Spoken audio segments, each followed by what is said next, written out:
At the bottom of an ancient well, archaeologists made a discovery that shouldn't have been there. Not treasure, not pottery, soldiers, 7 of them.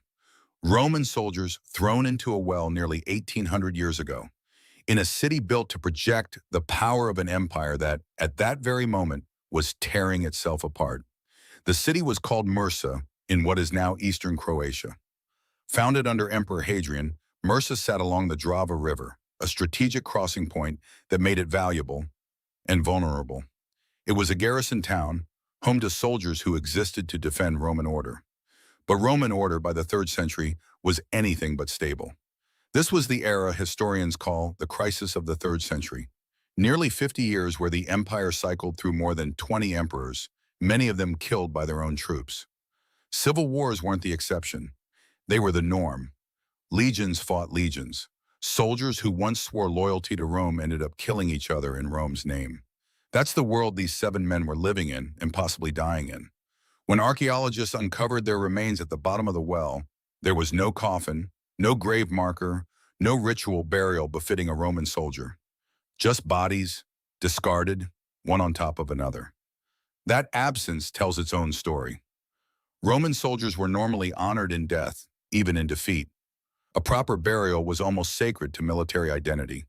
To be thrown into a well instead suggests something went badly wrong. A death too sudden, too chaotic, or too shameful for the normal rites. Researchers now believe these men may have died during one of Mursa's civil war battles, possibly the infamous Battle of Mursa Major in 351 AD, one of the bloodiest civil wars in Roman history, where tens of thousands of Roman soldiers killed other Roman soldiers in a single day. If that connection holds, these 7 men in the well weren't casualties of some foreign invasion.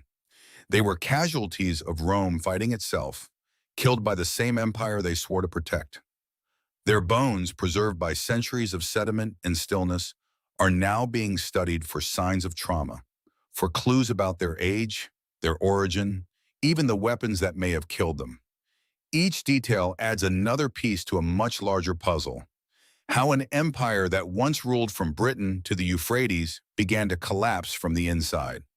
Rome didn't just fall to outside invaders. Long before that ending, it was already breaking itself apart, one civil war at a time. And sometimes the evidence isn't found in a monument or a battlefield. It's found at the bottom of a well, waiting 1,800 years to be heard. Subscribe for more real history, uncovered.